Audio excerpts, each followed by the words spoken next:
Hi, this is Bruce in the UK, and I'm full of gaming and BS.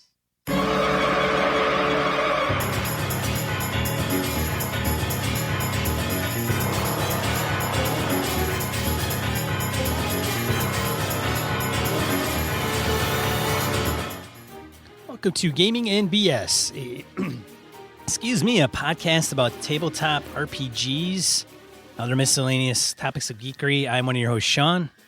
And I'm Brett. Welcome back, folks. Welcome to the show if you're new. Glad to have you on board. Welcome to episode 104, where we're going to be doing the RPG a day down the list. Yeah, we're going to just kind of lightning round it, stealing a little bit from Ken and Robin there, but we'll just bust our way through this thing when we get to it. So for those of you in the USA, we have Labor Day weekend is this weekend. So I figured this would be a good one for Sean and I to go through because between I was up north at the family cabin doing stuff. He's been doing different things. He's got to go do family stuff. Tomorrow we are busy. But I figured, you know what? This is a good thing to kind of bust through, lay it out there, talk to folks about things. So anyway. Do any announcements? Oh, EverCon.org. I'm going to keep hammering this, folks. EverCon.org.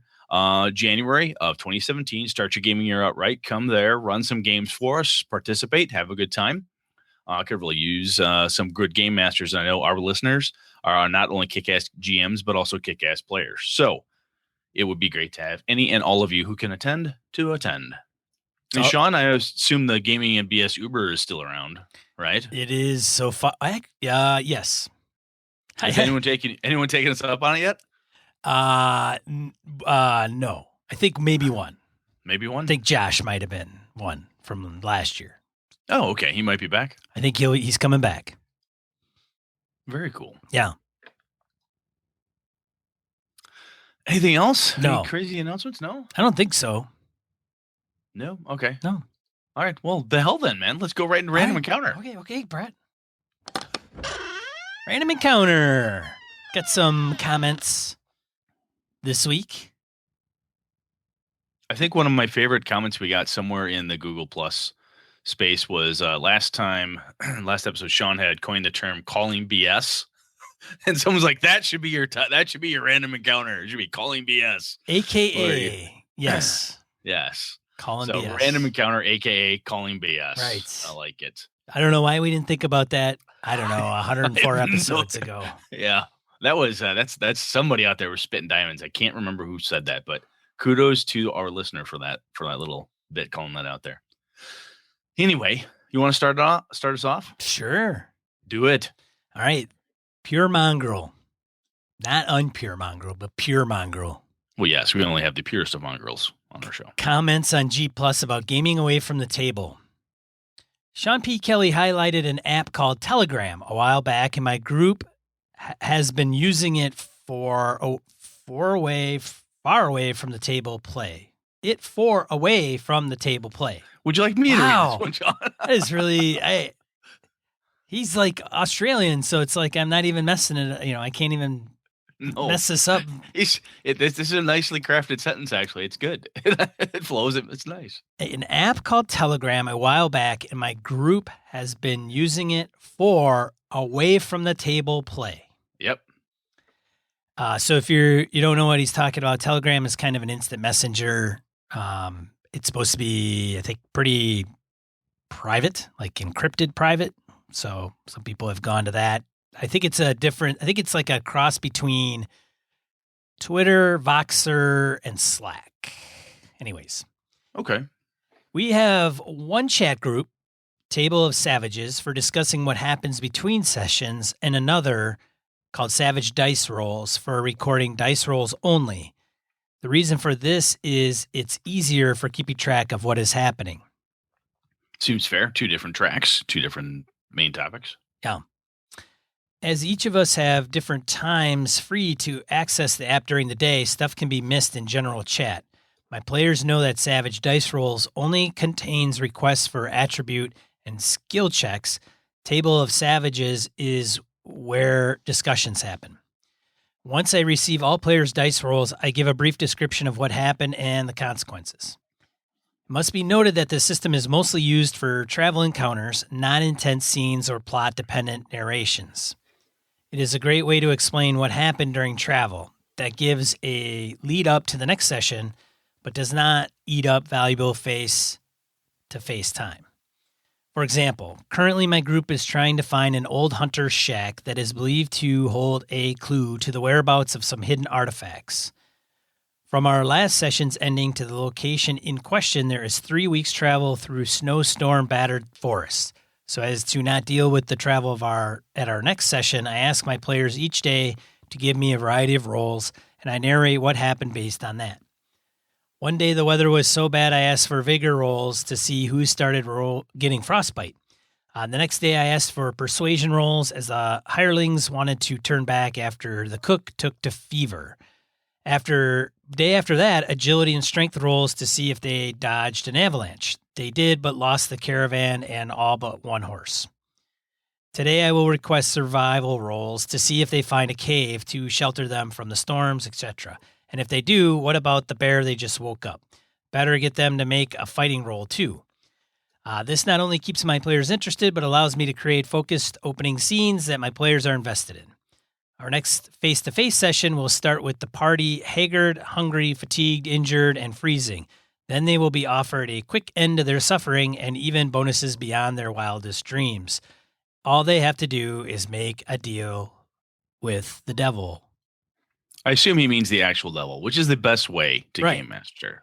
You call up Old Scratch, you just have him whip out the usual paperwork, and off you go. Right. That's how you keep your players in line. Indeed. I'm gonna brain my dog. I can just hear him right now. I can't hear him. It's you fine. Can't? Oh, no, I can't. It's driving me crazy. Hold on a second. See if I can mute myself. All right. Without the off-table play, the encounter won't have the same impact. Me just explaining that 3 weeks of travel has been a bitch to the party is nowhere near the same as them playing through it, albeit in brief stints.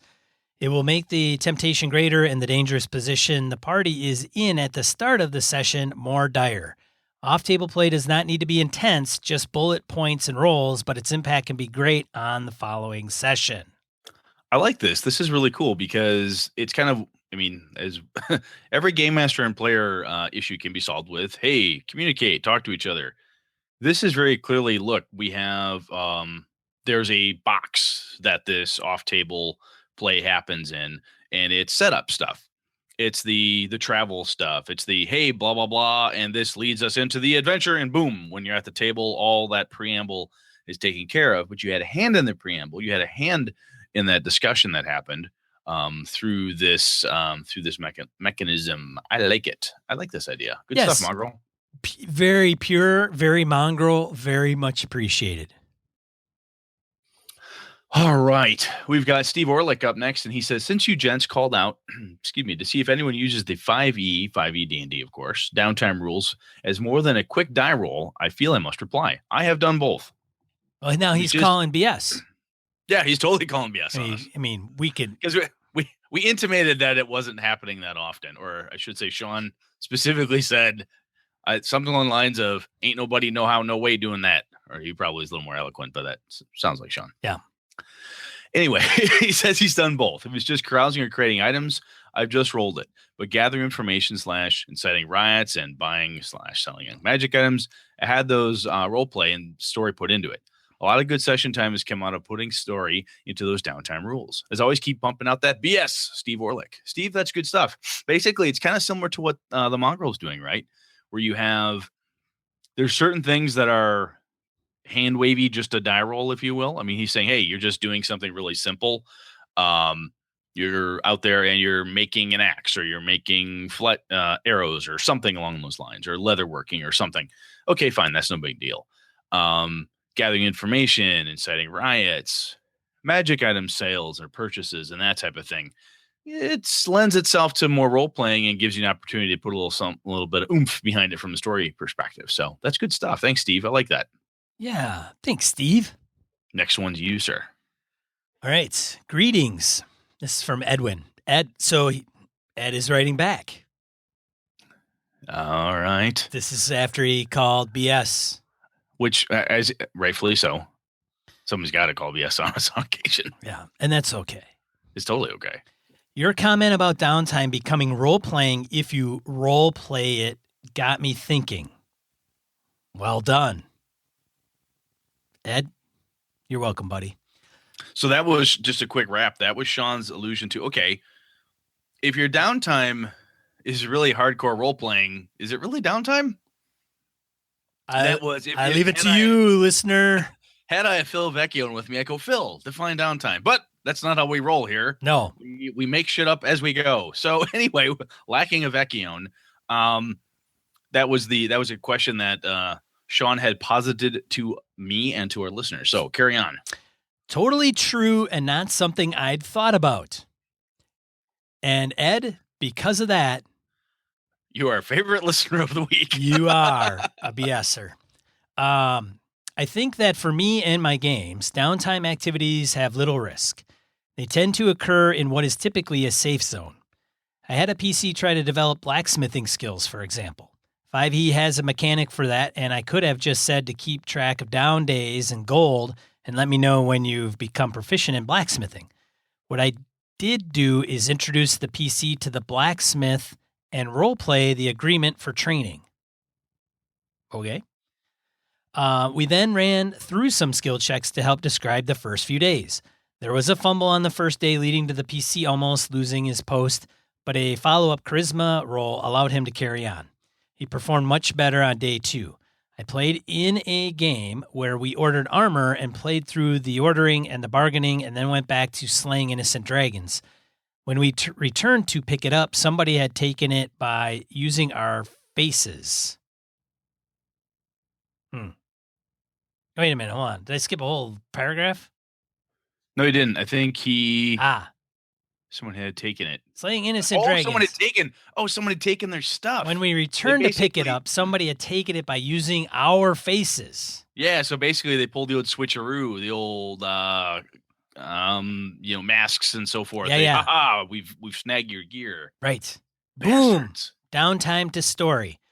I also have a PC learning to juggle. We did some offline emails detailing what it would mean once he learned to juggle well and how the skill could be used in combat, and have been taking very brief breaks at the table when there's downtime for him to roll some dice and see how the PC is coming along.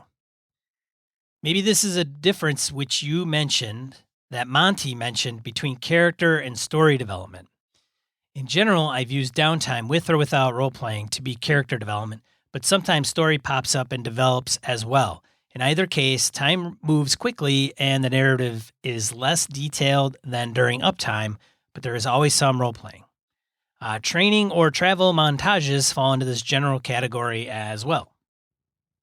Back to the beginning, I'm not sure if you've talked about safe zones in depth, but that could be a fun topic if you haven't. Do you allow your PC somewhere they can store items without fear, can heal and plot without worry? When do you break that tacit agreement and have robbers hit them at home? Happy Gaming Edwin. And that's a good point, and I know Brett's highlighting it now, and he's going to file that away to talk about later. But it is interesting because I know when you start tangling like all the stuff that the party requires or acquires, how are they toting it around? If you see, that's the thing. If you don't play encumbrance, kind of, then you can lose that piece. Like, oh, you just have a bag of holding and it has 3,000 pounds of stuff in it. You're muted, dude. So I think that I'm just so happy about something here. You are. You're really. I was. This was really cool. So Edwin mentions the difference is between character dev and story development. So if we're using downtime as a way to help characters develop, it's no different in a way than character backgrounds, because the truth is at the table. We talked about it's best to have your background information beyond the table so everybody can see it or know about it. It's good stuff. So this way, if your character development happens in a format between you and the game master, so it's really happening. It's happening in the game world. The truth is right there on the table, even if it's in a Slack channel or something like that. And it develops into story that everybody else could get into. That is just like the game master basically Sean working me over saying, okay, you've got this mysterious past, Brett. How does that play in? Blah, blah, blah. Oh, guess what? Here's the guy from your mysterious past. And boom, there you go. So it's a great opportunity to take all of those, because you're basically creating backstory. You're creating that character background right there, developing it on the fly as you go. And then when the cool story opportunities come up, the game master's right there to snag that shit and throw it right into play.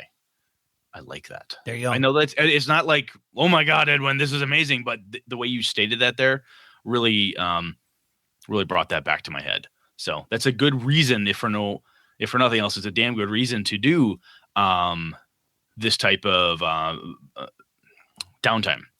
Downtime has value other than just getting through a boring bit. It also has the potential story development value, which is really cool. Nice stuff. Yeah. All right. So last one here. Let's see here. Sergeant Jason Pemberfoot suggested the following topic on Twitter. He's listening to us during his field exercises in lovely Alaska, Canada. Topic suggestion here: D&D classes and the class-specific groups and organizations operating behind each class. That, Jason, sounds pretty damn interesting. That's going in the hopper. That's in the hopper. So, for example, I asked them to clarify. So it's kind of like the cleric order, whatever that may be. I don't know if the Thieves Guild will play a role in that, what have you. So he hit us up on Twitter and said, hey, I'm listening to you guys during my field exercise. I realized he was in the military. And he's like, hey, here's a topic discussion suggestion. And so that's what he did. So he's moving to, I think, Fort Lewis, Washington soon, so we wish him safe travels and absolutely and everything that he's doing. Thanks for serving.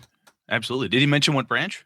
I was curious. Oh, yeah, Army man, Army. We found you an Army buddy? Yeah, he's okay, Army, good. man. He's Army. He's Army. That means he's good people, right, Sean? Yeah, oh, yeah. Yeah. Oh, hell yeah. I don't get it, bent out of shape on what branch. I'm going to kill my dog again.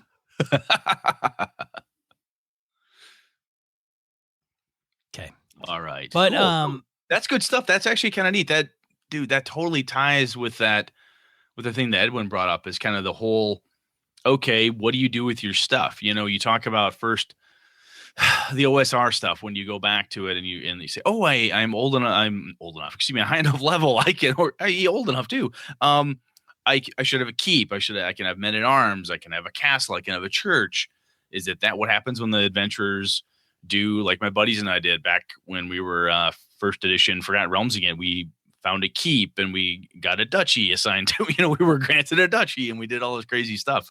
How and what do you do with that stuff? So this harkens right back to that thing that Edwin just said. So awesome. Jason, thank you, sir. That's good stuff. I think I'm going to name my next D&D halfling after the sergeant here, because I think his last name, if it is indeed his real last name, rocks. Pemberfoot? Yeah. That is a goddamn good name. Yeah. I see a halfling ranger, just a badass halfling ranger. Yeah. Well, like on a war dog or something. And maybe Sergeant Pemberfoot is a halfling. He well could be. Halflings are indeed some of my favorite characters. I'm just speculating here. I don't know. Now, when Sergeant Jason Pemberfoot sees us, he'll punch us both right in the face. That's great. It's okay, because I would be honored to be punched in the face by a United States military veteran. Except for Sean, he kind of hits like a little kid. Bust out the bugle sticks. Next. All right, that's it, man. That's it for Calling BS, a.k.a. Random Encounter. Let's move it.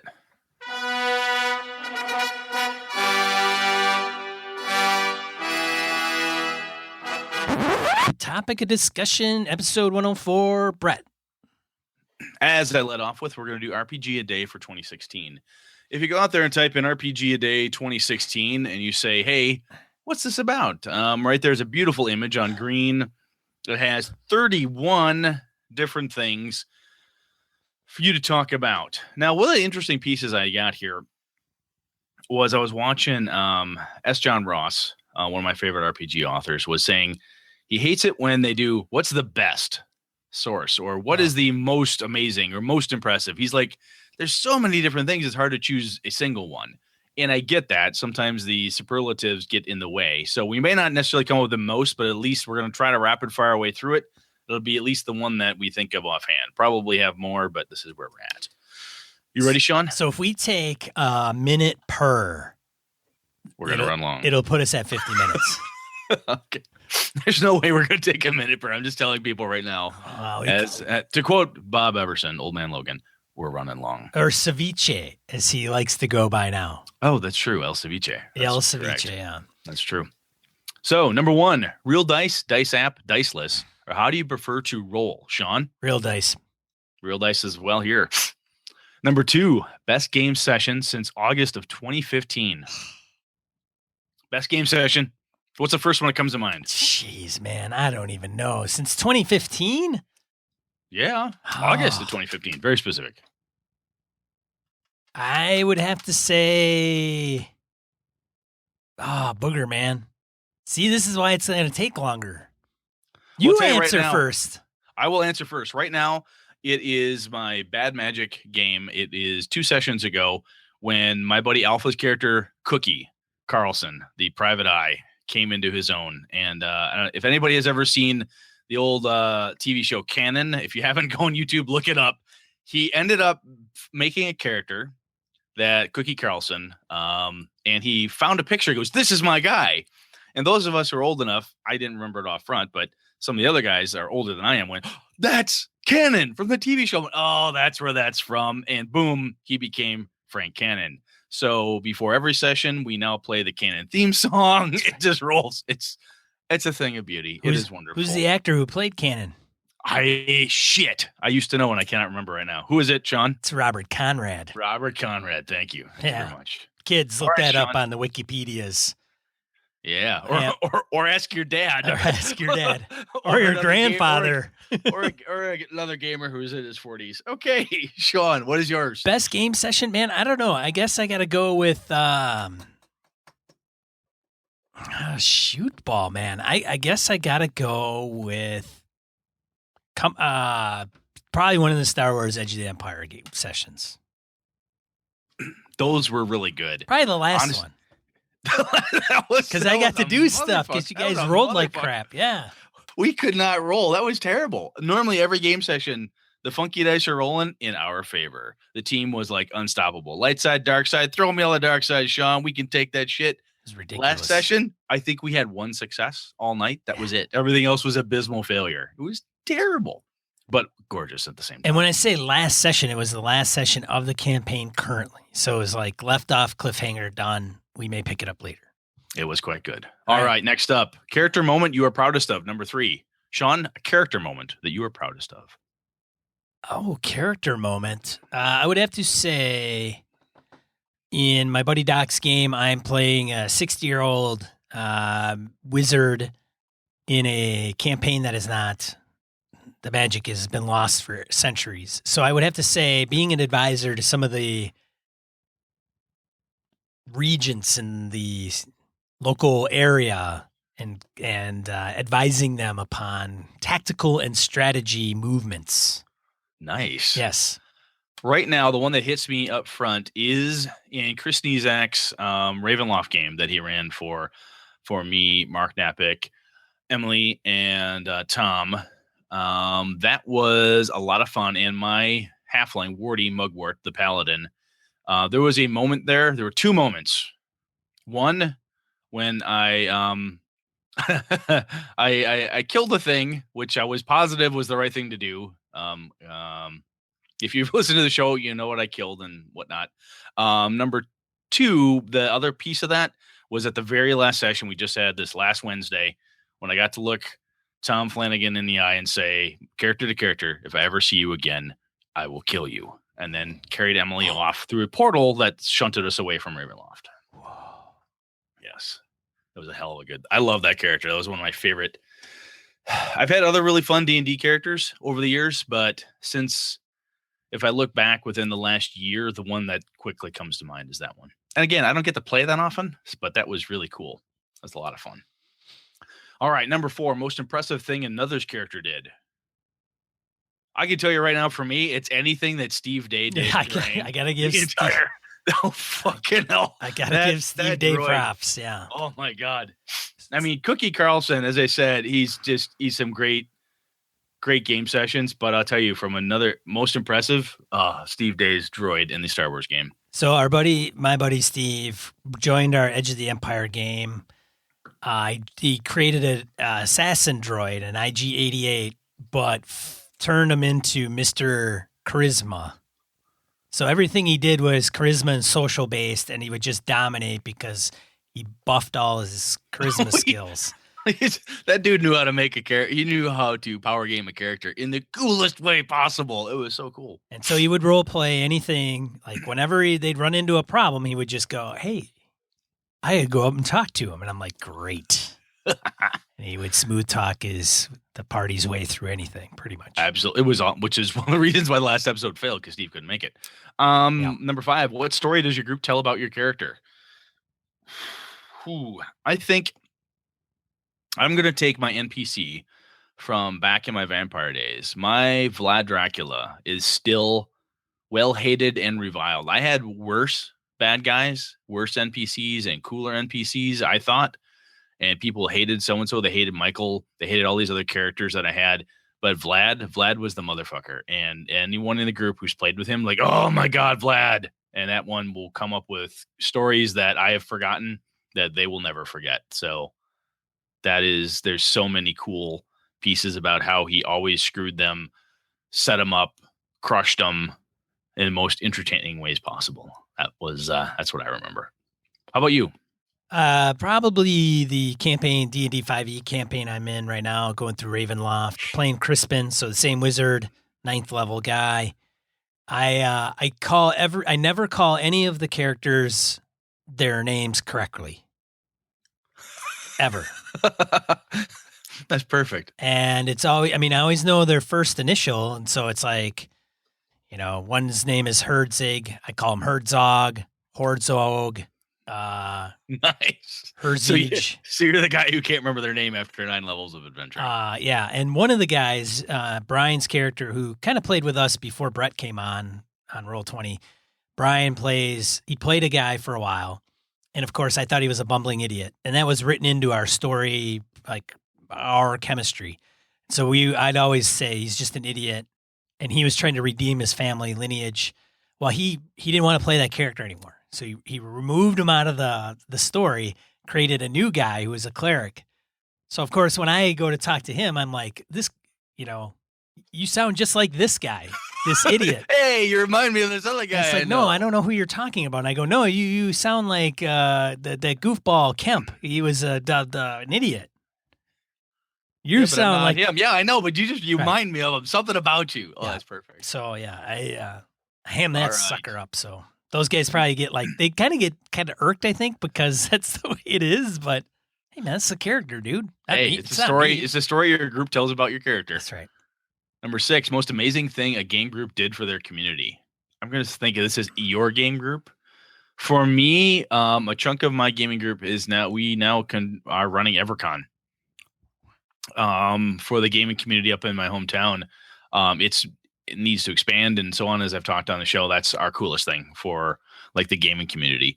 Outside of that, the other thing that we have done up there is that through EverCon is then we make sure that we have our charity auction, all that good stuff. We're keeping that going forward and picking local charities to assist with. Sean, anything on your side? Nothing directly community related, although it's something I want to explore, but I would say, maybe something similar where we've, even through the Gaming at BS, have DMs running or Game Masters running at Gamehole Con. They're coming to Gamehole Con. That, they have a charity. There's going to be things that are donated through that path. So, I don't know any of us that are directly. There's probably individuals. True. Yeah. But I don't know anybody in our group that's directly kind of involved with the community and benefiting that. But. All right. Number 7, what aspect of RPGs has had the biggest effect on you? Aspect. Yes. I compel that. I compel that shit. Why are they asking fudge questions on here? Fate. Why are they asking fate questions on this survey? Call Vecchione and Sneezak. I need some help on this. How do I do? Compel. You were never prepared. What aspect? Jack of all trades. Jack of all trades. For me, it has been the improv storytelling ability, the ability to come up with shit on the fly and to. I pride myself with not being caught flat-footed too often, and it has saved my ass many times in my real-world job, I would have as well as other places. I would have to say that it goes back to one of our episodes where I say I game to prevent myself from punching somebody in the face. That's true. So that aspect of If it weren't for RPGs, we would probably be serial killers. stress relief, whatever that is. All right. Number 8, hardcover, softcover, or digital? Hardcover, me, hardcover. I think I got to go hardcover, even though I think a majority of my books are starting to get. No, I think they're all hardcover. Hardcover. I'll tell you what, even I've started to pare stuff down. Sean and I were talking about this beforehand. I'm getting rid of some gaming stuff, which is kind of heresy in some circles. But the stuff I'm hanging on to, they've got to be hardcovers. If I want them and they come in a hardcover, by God, I'm going to have a hardcover. All right, number 9, beyond the game, what's involved in an ideal session? Beyond the game, what's involved in an ideal session? Location for me. I love a really good location that is not necessarily my buddy Alpha's place is one of the best places that I've had. I also have been able to game in a gaming and comic book store in the basement of one. And location, it's got to be location. If the location is solid, secure insofar as when you go in there as players and game master, you enter the gaming world. That's the immersion I'm looking for, where the outside world doesn't bother you. Once that's there, the rest of it is a good game, obviously, but the location, if it's a good location, I'm happy as hell. Sean? Dude, I got to go with the people, man. All right, fine, the people. I got to go with the people. I got to go with the players. I got to go with who I'm gaming with. If you pack a large enough caliber weapon, you can get the people to play perfectly. That is so true, I would imagine. Just saying, these things can work. Yeah. No, that's a good point, Brett. All right. Although your point is also valid. A good group, right? The right mix of people. Right, yeah. I mean, if it's you got some a bunch of knuckleheads. assholes at the table, not so good. Brett, you could be role playing in a castle and have a bunch of a-holes at your table. Yeah. So I think I trump you. Yeah. Yeah, that's a really good point. All right. Largest in-game surprise you have experienced. Or pick one. This is number 10. Large or largest in-game surprise. Largest in-game surprise? Yeah. Oh God, I cannot remember. The one that hits me right now off the top of my head is Alpha using a bag of devouring and slipping it over the skull of a demi-lich.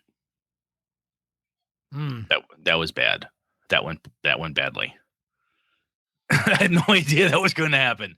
There's been a host of things similar to that, but that's the one that comes to mind right now. Oh, and another one where my sister was playing this, a vampire character. She was a human hunter. She had psychometry. She could touch stuff and she'd get visions. And every time she touched stuff, she'd have these horrendous visions and she'd pass out. So it became the joke of, oh, don't let Leah touch that. She'll just pass out. Everyone forgot, including me, that she had, in vampire terms, she had like a 5 dex and a 5 strength. She was like a killing machine.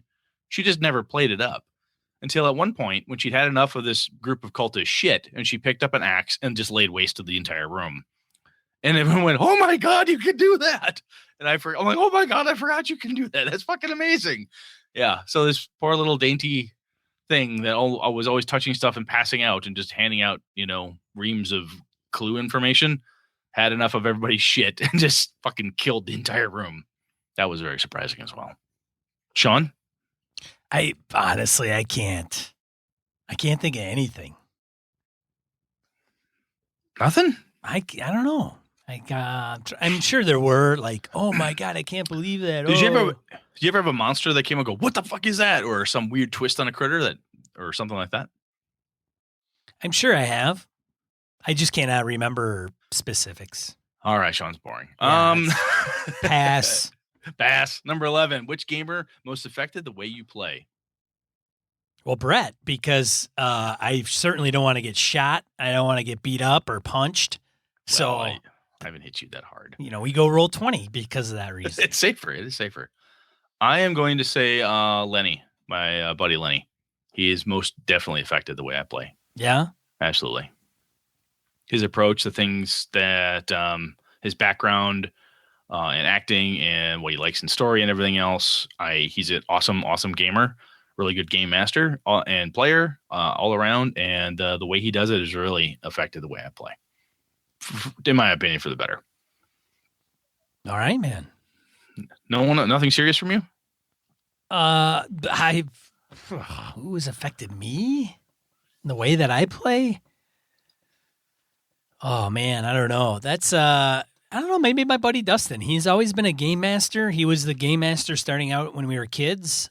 He is a very good game master. I think over years I've stepped up because he hasn't been able to play all the time. So I think just kind of, because I think, I don't know about everybody else's experience, but when we started out, it was always kind of him. Like he would DM, and if he wasn't available, we didn't play.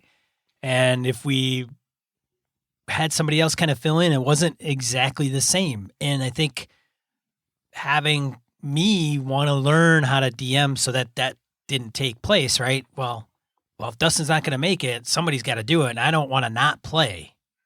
So I'm going to fill the gap. So I'm going to fill the gap and maybe learn kind of, because I think as a game master, you never forget your first good game master and your first bad one. Well, right. And I think you're going to remember those two. Right. And I think we learn from somebody, right? Okay, I don't know how to game master, but since I'm in this game and I watch them and listen to them and hear them, I incorporate that into mine. It's kind of like passed down, kind of. No, I hear you. No, I have. If I look at that, the first person who hit me would be Eric Schaefer, was one of the first game masters I had. That was probably, I still hold his D&D game mastery at very high regard. And Aaron just helped me take, from a player's perspective, what I learned and was trying to emulate from Eric and expand it to even greater levels, in my opinion. So very cool. Yeah. Number 12, what game is your group most likely to play next and why? Knights Black Agents. Knights Black Agents? Because that's what I'm running. That's what you're running? That's what I'm going to run next. So, hey. So after Trail of Cthulhu's done, you're doing NBA? I think I got it, man. Dracula Dossier, man. I got all the books. It's like crazy good. Well, I'll tell you what, when you're done with that, I'm going to do Cypher. Ooh. So that's the next one there. My core group at my pantheon of gaming gods in my hometown, most likely to play, we have... I'm actually thinking Cypher System might hit up there as well. I'm not sure. If I don't get a chance to crack it out with Sean and those guys online, I may pull out Cypher System there as something a little bit different. Otherwise, I have a feeling I may... Oh, shit, I don't know. That's probably going to be Cypher. I'm looking backwards as Sean's looking at me going, what are you looking at? I'm looking at my gaming shelf. I think it's going to be Cypher. And I think it is because what I'm reading and what I've heard and what I'm seeing about it, it seems to fit my group's style of play quite well. So that's what I think I'm going for. All right, number 13. What makes a successful campaign? I'm going to say dedication, buy-in from game master and players. That's my stance right now. Sean, what do you say? Yeah, I think that's a good one. I'm going to steal it. I like it. Yeah. Number 14, your dream team of people you used to game with. Ooh. Dream team. If I could go back and pick, if I could go back to Brett, my gaming group Brett, and pick the what? Brett, you don't, because we game right now, you don't have to pick me. I know. I'm just talking. I just want to say that right now so you don't feel weird. I don't feel weird. Okay. Yeah. So apart from Sean, who you always have to have in your group, I would go back in time and pluck a couple people I used to play with in my home, in my my gaming group, and make sure that they were here. I've got a number of people there, plus Eric Schaefer, as I mentioned, and a few other people from back in the high school, early college era. But a number of men and women from my gaming group have moved, gotten married, changed locations, whatever. I would love to be able to change it so that distance and location and dedication or ability to dedicate time would not be an issue, but it would be those folks. Yeah. I'd love to see some of them again. I would have to say some of the guys that I played with in Living Force. It was a good long campaign. A lot of us were new to each other and had some pretty good chemistry at the table, some pretty good adventures. some pretty good one-liners. So I would say some of the folks from that group, most definitely. Cool. Number 15, your best source of inspiration for RPGs. Whew. Sean, what do you got? Best source. Well, source, movies, books, kind of the standard. I think, well, no, that would be how I come up with it. I was going to say in the shower. Like, that's not the inspiration piece. It's just where they may hit me. Yeah. I think, I really think it's novels. For me, a lot of books I mean, I read come up with this stuff. And sometimes the other one that's hitting me too is I'll listen to podcasts. Oh, and true. somebody will mention something. And quite frankly, some of our listeners, I mean, and this is no bullshit. This is not just ego stroking to our listeners, but damn it, these men and women have thrown some stuff out there. I'm like, that's a fucking good idea. Yeah. I'm going to take that and I'm going to use it. I mean, getting active in the online community, podcasting, I'm getting more like constant influx of kick-ass ideas now than I have before. I'd agree. I don't have to go find them anymore. People are coming to me. So it's awesome. Yeah, I agree with that. It's something I overlooked, but I would say online blogs, online posts, like, hey, here's what I'm doing in my current game. And it's like, ooh, I want that. Yeah. Yeah. All right. Historical person you'd like in your group and what game? Historical person. Historical. Like Abraham Lincoln, Vampire Hunter? Ooh, that could be interesting. Historical person I'd like in my group and what game would they play? So a real person historically? Like I would Jesus like of Nazareth? Put him in my game? I'm gonna take Eric Wujek and I'd like to play Amber with him. Eric Wujek is the guy who developed the Amber game system. And I know some other people I know people have played with him and despised his style. I know other people said, oh my God, amazing Amber game master. I would like to see him in action with that diceless system to see if I have been able to capture the spirit and approach of it the way he would have. I think that'd be the most interesting to me. I don't know if this is a historical person, but I would go with Colbert. Oh, Stephen Colbert. I'd go Stephen Colbert. Play D&D with him? And I would say that what game? Oh, it's got to be D&D. Yeah. Yeah. Yeah, I picked Wujek because he's dead, and there's just no way in hell that's ever going to happen. But your point as well. You take a current celebrity, there's no way in hell you and I are gonna have a chance, probably. So yeah, cool. I don't know if that qualifies for historical person. It's a little bit of a stretch, but let me check the bylaws. Yeah, fuck it, moving. Or shit, even Gary for that person. I mean, if you want to get somebody who's passed away, have That's Gary. true. Dave Arneson, another guy. Sure. Anyway. Number 17, what fictional character would best fit in your group? Fictional character. When these pauses, I feel like putting the match game. That's Jeopardy. That's Jeopardy. What fictional character would best fit in my group? I'm going to say Elminster for whatever that name comes to my mind right now. I have no idea if that's absolutely true or not. But there's something about that body old mage that just feels like he would fit in. Something about it. Yeah, I would maybe go, if I'm going to do Knights Black Agents, I got to go with Jason Bourne. Just stick him in there and have him rough up people. Just like smoke everybody. I would definitely behave. I would totally behave. Like, you're going to do what? Yeah, just be a bloody pile in a corner. Yeah. All right, number 18. What innovation could RPG groups benefit most from? VR. Virtual reality. I am going to say I want a decent digital format for my gaming. Define. And that means I don't want PDFs anymore. Fuck PDFs. I want decent ebooks.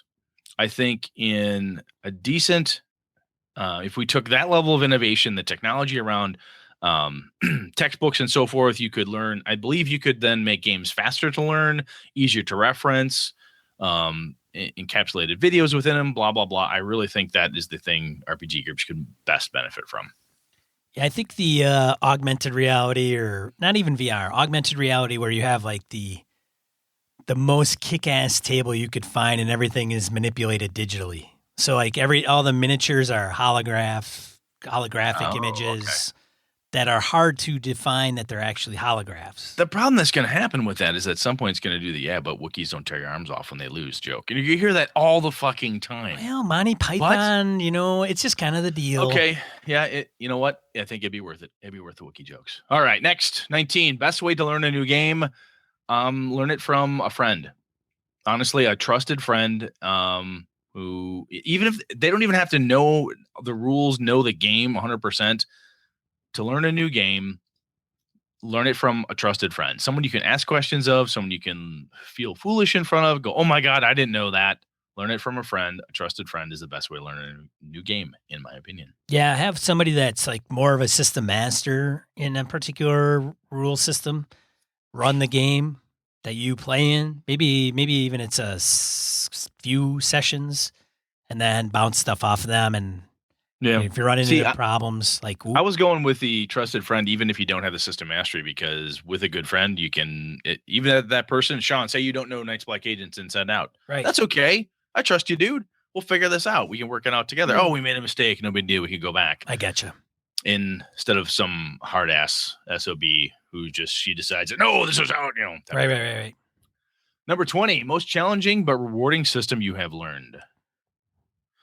For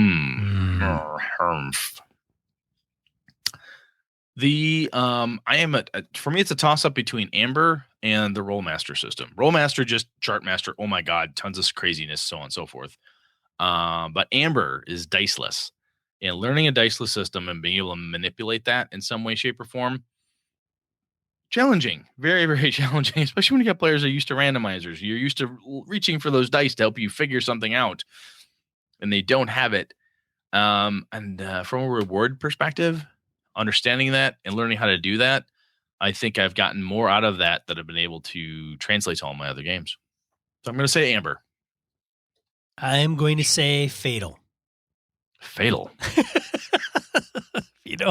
It's lost on what? It's lost on Brett because he doesn't. No, I'm just like, why? Well, I'm just kidding. It's not Fatal. Okay, good. Because it's definitely not rewarding. I don't know.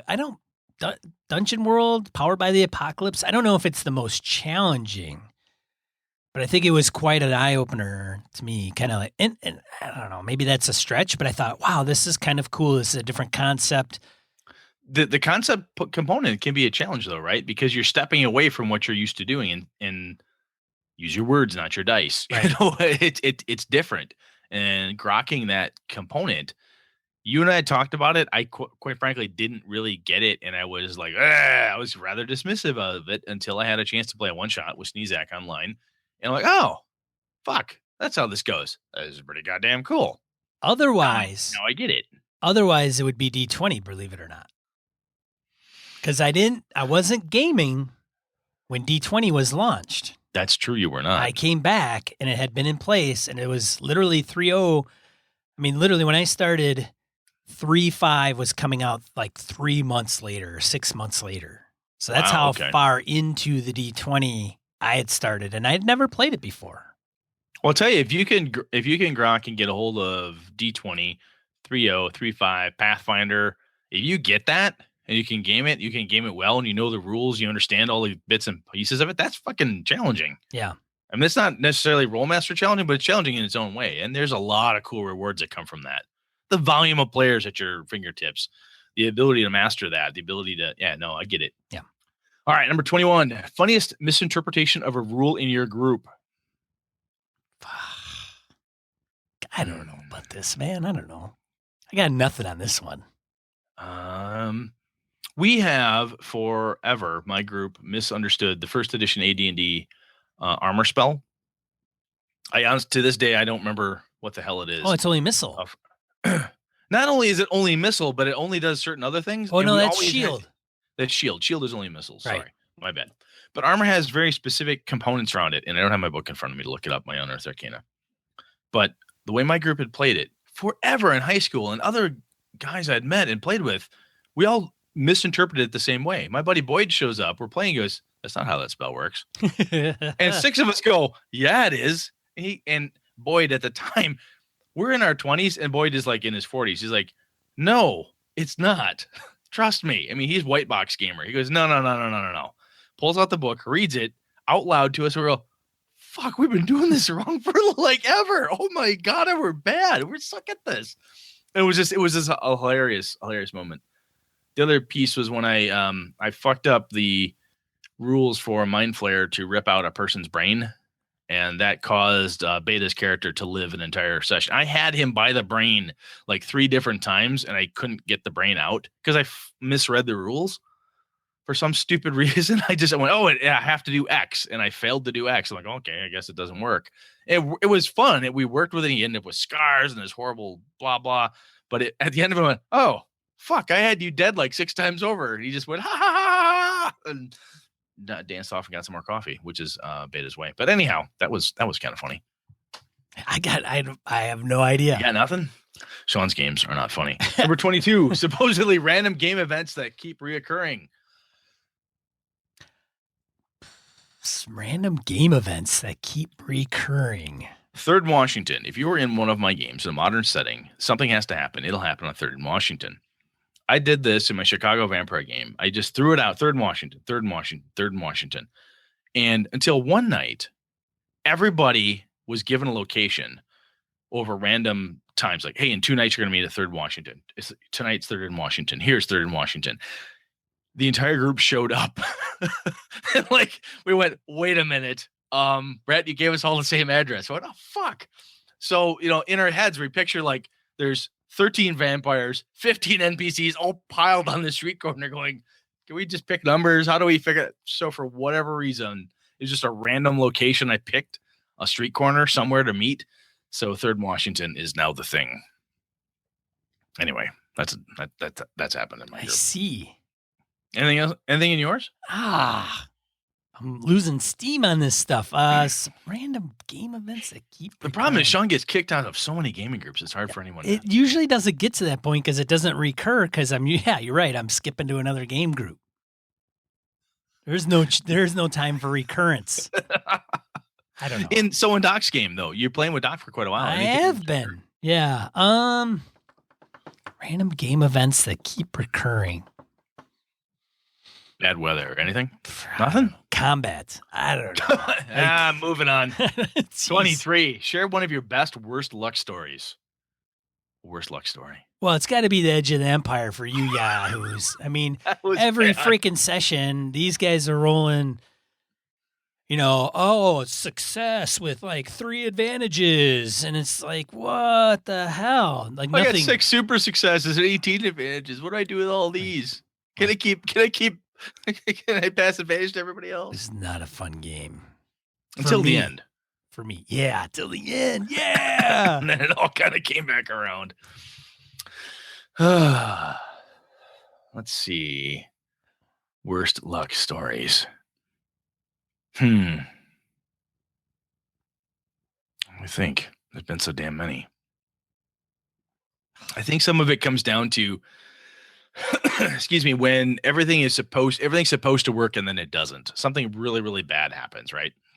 But the fact that it doesn't work, cool shit occurs. So, my buddy Lenny, playing a Dark Ages vampire game, I completely forget that his character does not like the written word.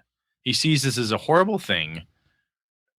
Peasantry shouldn't see this. Nothing should be written. It's bad. It's bad for people, blah, blah, blah.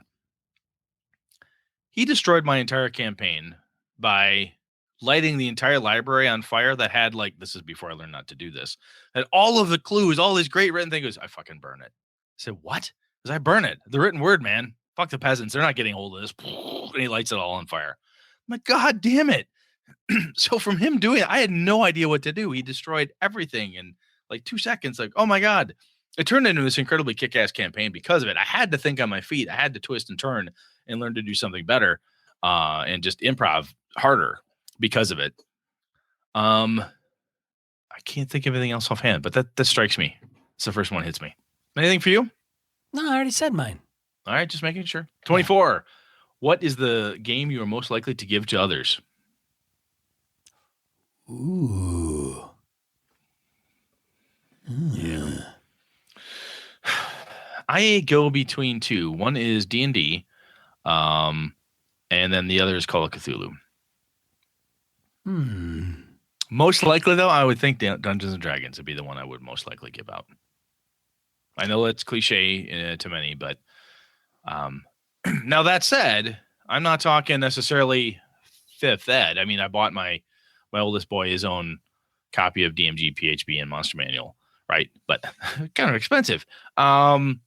If somebody really wants to, though, I'd be happy to give them a copy, point them at Osric. I would give that away. It's free, and I can get hardcovers or print versions pretty damn cheap. But a D&D or D&D derivative, I would give away. I would almost go as far to say Savage Worlds. Ah, damn, that's a good one. That is a good game. And it's because the deluxe edition, the size, it's deluxe edition Explorer. The Explorer edition format. It's the small format. Yeah, well, they did come out with Explorer's edition, which was the small format, but not to be confused with the deluxe edition rules. Correct, which I have. Which is like $10. And yeah, it's really cheap. That's a good point. It's super cheap, and you can have so much fucking fun with that. God damn, that's a good idea. I would probably go with that, yeah. All right. Number 25. What makes for a good character? Well, integrity, honesty, truthfulness, sense of humor. Everything I find in a very fabulous person. There you go. I think for a good character, it needs to fit the game world, and it needs to work with the story. I know that's very high level, but we've talked about this before, that that kind of the character that doesn't fit at all and has been built specifically to not fit or to do something counter to what the entire game system is or what the storyline's about, bad. So anyway, that's my thought. Sean? Yeah, it's hard to argue with that. I mean, somebody that's kind of going with the flow, somebody that maybe has a flaw. Flawed. You can't. Yeah, and isn't worried about playing the flaw. There you go. Or hindrance. Yep, it's a good character then, because a character is both good and bad in equal or sometimes unequal amounts. But it's it's not always the Superman that can't be defeated. I get that. Okay, cool. 26. What hobbies go well with RPGs? Well, bibliophilia has gone in well with me. So I end up collecting books and reading as far as hobbies. Sean, what else have you got? Anything else? Board games. You know what?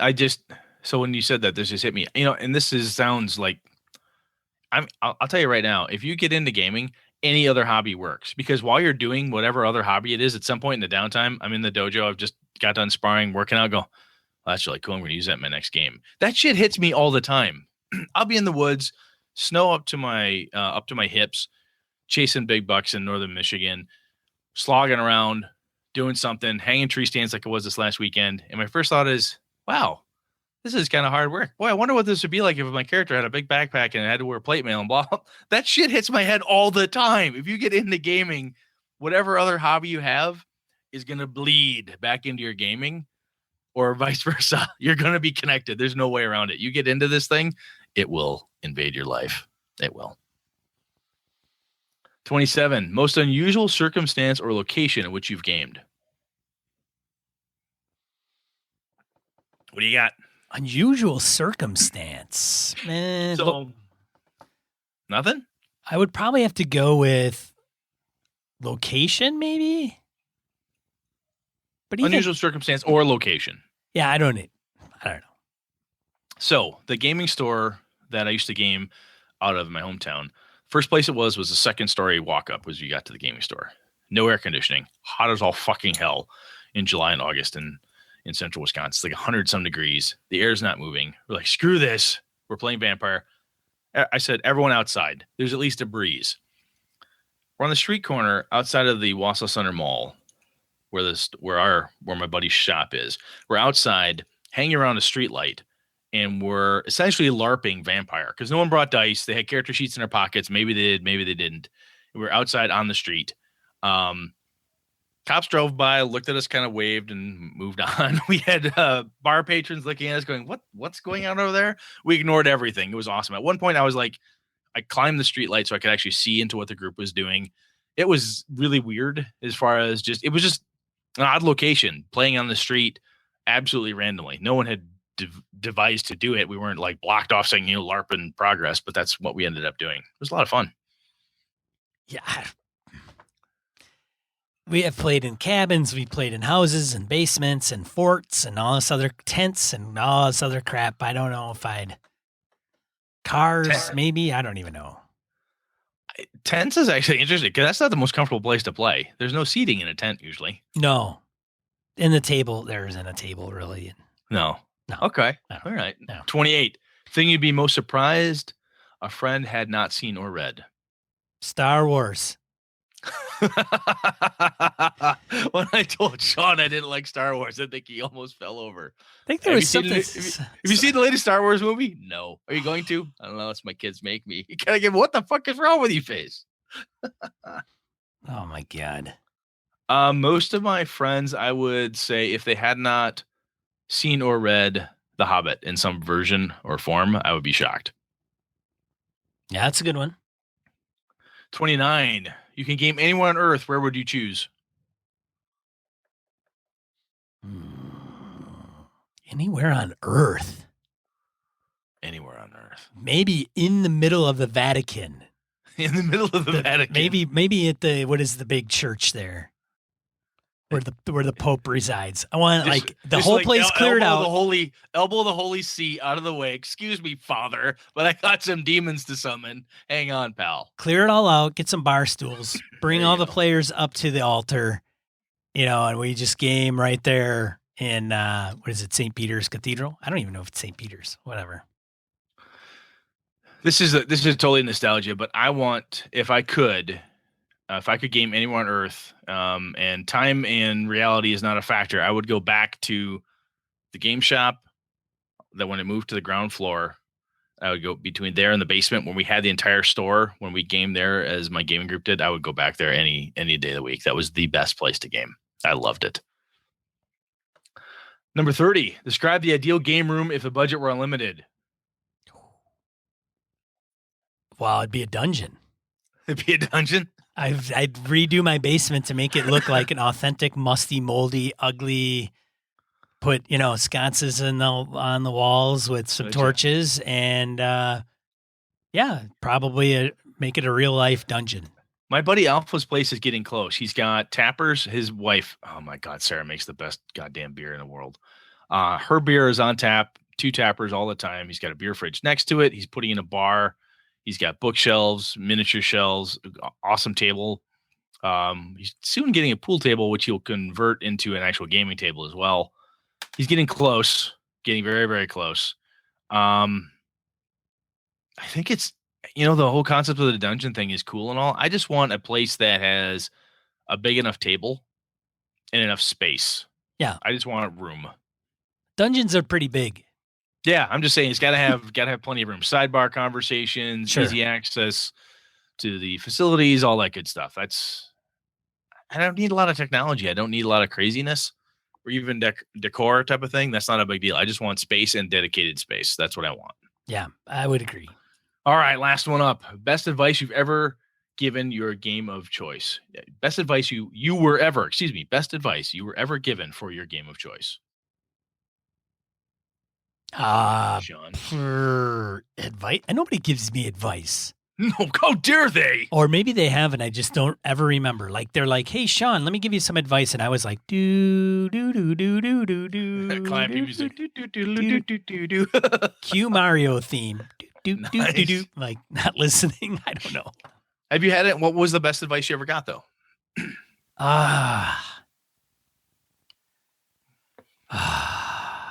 Probably let the players do what they want. I don't know. I don't know if it's the best advice. The one piece I had that kind of changed how I game was my buddy that I haven't seen Will in forever. We're playing what was supposed to be maybe an intro to this game, vampire game. He was kind of newer to the game. Maybe we'd only play for a couple hours. We had all night, but hey, I only slotted like 3-4 hours to go. And everyone's having a really good time, but I'm watching the clock going, well, I guess we should wrap it up. He looks at me and goes, dude, we're having a blast here. Don't stop. And something about that component of it is that when I see the room is having fun, if it's really, really going well, I just learned I saw him went, he's right. He's totally right. This, everything is clicking. Everything is together. And so from that, it's been, 20 plus years of picking that apart and saying, what part is working well right now? What's working well here? But that ability to start looking at the group and saying, this is going really well. Cookie Carlson, AKA Cannon, is kicking ass. I need this story to work better. I need to do this thing. I need to change this rule. I need to do something because this isn't working. Being able to see the things that are working and just lean into them. That's, I think, the best advice I've ever had. Yeah. Good stuff, man. All right. That was all 31. Whew. Yeah.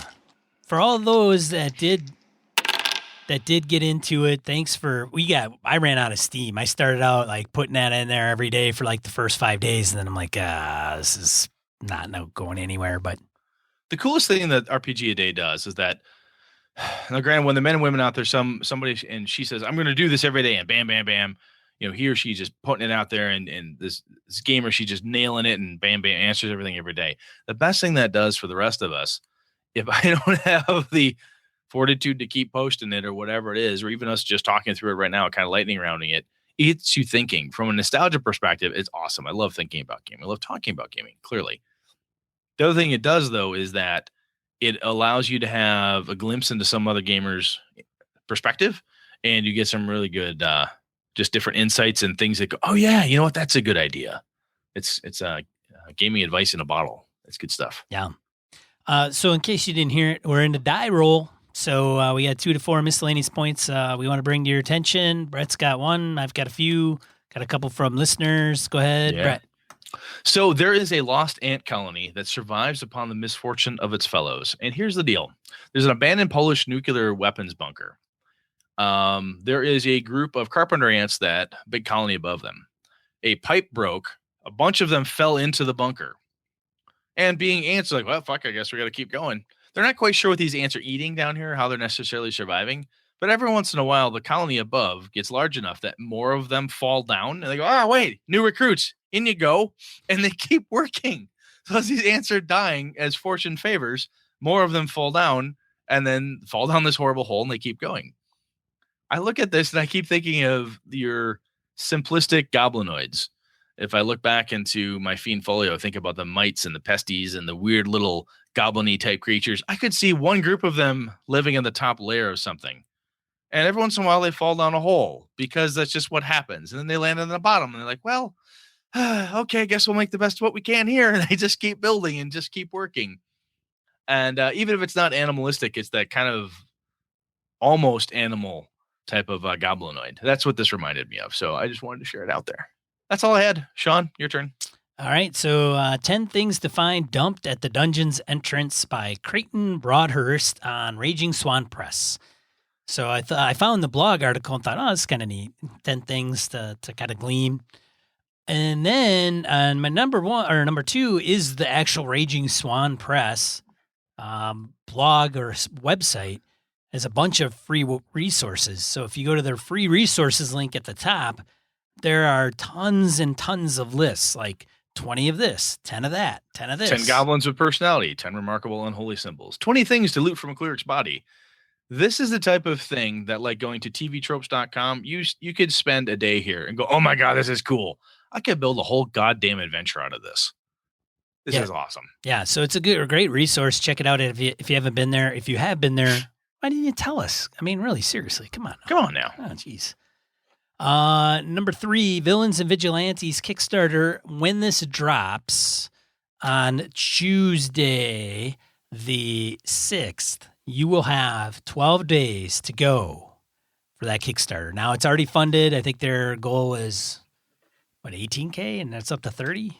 Yeah, it's at 18K. They're at 35 and some change. This is Jeff D., old school Dungeons and Dragons artist, author, so on and so forth. The original guy behind Villains and Vigilantes. Absolutely. Yep. He actually had and we had this back a number of shows ago. He won a court case to have access and do this stuff. So Monkey House Games is his deal here. But anyway, yeah, it's good. I'm not a huge superhero role playing game guy. This is one of those things like, I like Jeff. I'd love to help him, but I don't care. I kind of don't care about superhero games. But I know our listeners out there, we've got some that are. So throw Jeff some love. Next one, Canada is getting their own superhero universe. It's about goddamn time, I say. Well, I mean, it's just amazing that lovely country, America's hat, does not have their own superheroes. I sometimes wonder if they even need them, but I guess they're getting them. Well, I mean, they did Alpha Flight and stuff back in the Marvel day, but that never quite seemed to take off. I see. Very cool, though. Very cool. Number 4, my last one. I think it's 4, 5, whatever. Astonishing Swordsmen and Sorcerers of Hyperborea, 2nd edition Kickstarter, which I don't know if that's all been out that long. The first edition. Adventures, it's been out for a few years. It has been out for a few years. Kickstarter is October 21st to November 20th. God damn, these guys are going to kick me. I bought there I think I mentioned this before. I picked up the PDFs of the first edition, and I like it. It's a lot of fun. God damn, these folks, between them and Monty Cook, I'm going to go fucking broke. That's what's going to happen. Brett backed Monty Cook. Cookie Monster. Yeah. Monster Cookie. I'm trying to make up for Sean and my horribly insulting the man all these years. All these episodes, I should say. All right, listeners, we had Sean Nicholson called out the GURPS Fantasy Kickstarter. I did see this, and I'm glad he called this out to us. Sean and I were talking about this beforehand. Neither he nor I are big GURPS players. However, this looks pretty cool. GURPS is still a powerhouse of a system, right? It can do its generic universal role playing. It can do all sorts of cool stuff. And this little Kickstarter here seems like a pretty good setup. This thing has 25 days to go as of right now, which is September 4th. They have about 60K of their 100K goal. So in 25 days, I think these guys will hit it. I think they'll definitely hit it. They do pretty well. So anyway, that is out there.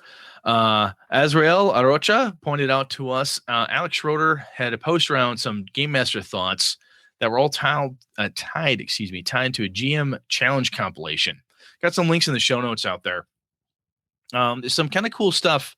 There is a GM challenge compilation PDF. You can go out there for free and pull on some cool stuff. It's basically a lot of good GM advice, different ideas, and so forth. And hey, you can't beat the price of free. So thank you to Sean and Azrael for calling that stuff out to us.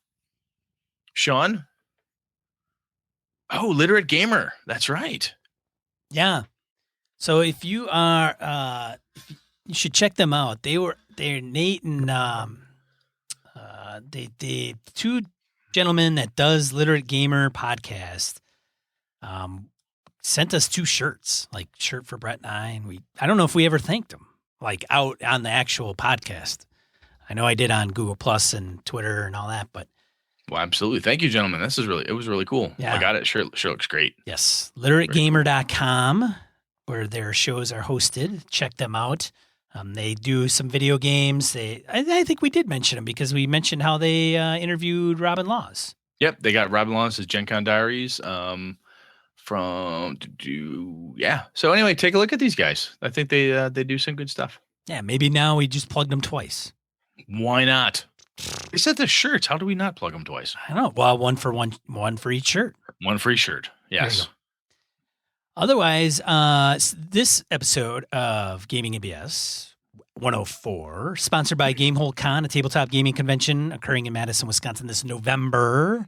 If you're interested in checking it out, go to GameholeCon.com.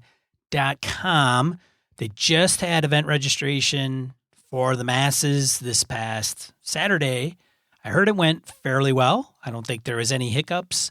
I have not heard any bitching, complaining. And normally, if there's a problem with the website, we see all sorts of "goddamn, that fucking sucks" posting, and I'm not seeing that. Well, I did see one person that said that it was kind of slow. It lagged a little bit, and then it was fine. I talked to Alex. He said that at first it got hit pretty heavy, but they recouped and everything was fine. So when you don't hear a lot of noise, then it had to have been pretty good. Yes, it's gonna be a damn fine con. It's gonna be damn fine. I hope everybody can make it. So all my events are full. They're taken. So I need to see if anybody wants to play with me. I haven't even looked yet. I should go look. Brett did have an opening as of earlier today or yesterday. Are they full? I haven't looked. One of yours, I think, is full. The other one had maybe 1 or 2 slots open. Holy crap! People want to play with me. That's crazy. Yeah, I know, it's nuts. I don't know what they don't know any better. I don't know why mine's full. They're probably like, I don't know why they signed up for railroad. What train? What? Oh yeah. Oh yeah, I'm on YouTube. They'll nix our video right off the bat. All right. But yeah, there's still some gaming and BS slots open available. I think Nick's, Abruzzo's.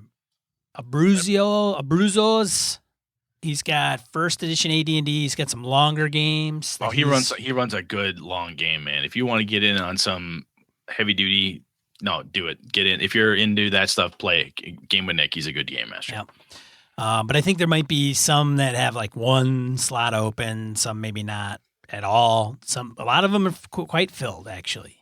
And we're going to be talking about some of those games in bonus BS episodes coming up here in the next. I think we're dropping them every Monday right before the show. Yep. This show drops. Talking to the folks that are running the games, what their game is about and everything. So, absolutely. Yeah. So thank you all the game masters who volunteered to run it under our banner. Much appreciated. Thanks to everybody who signed up and is going to going to Gamehole and playing Same thing, really. Going to our con. Hey, Alex, we appreciate everybody going to our con. Yeah. Right. Otherwise, what are we talking about next week, Brett? Next week, we're going to talk. You know what? I had a different idea that I was going to throw out there, but I loved Edwin's concept of PC safe zones. We're going there. Boom. This is immediate feedback. Edwin hit us with a good one. We're going to take it. We're going to fire it right back. We're going PC safe zones from our good listener, Edwin. Excellent. I love that idea so much. I had to go first. Otherwise, the last message we want to convey to everybody is, hey, tell someone about the show. We love reviews, obviously, iTunes, any place you can get a review. But the best thing to do is when you do a review is if you tell your fellow gamers. I mean, this is how Sean and I find out about different podcasts. Is, hey, have you listened to these guys? Literate Gamer, have you listened to them? Mr. Mark did this. They've got their Cypher Speak thing. They got this. Hitting that stuff, you telling us telling you telling your friends, that's the way this works. And so, hey, if you like us, point us out to somebody else who you think might like us. That'd be cool. And we appreciate it and thank you for it. We do. Thank you so much for the folks that are spreading the word. We really do appreciate it. And as far as that goes, it sounds like it's a wrap. I'm one of your hosts, Sean. And I'm Brett. Good night, good game and all.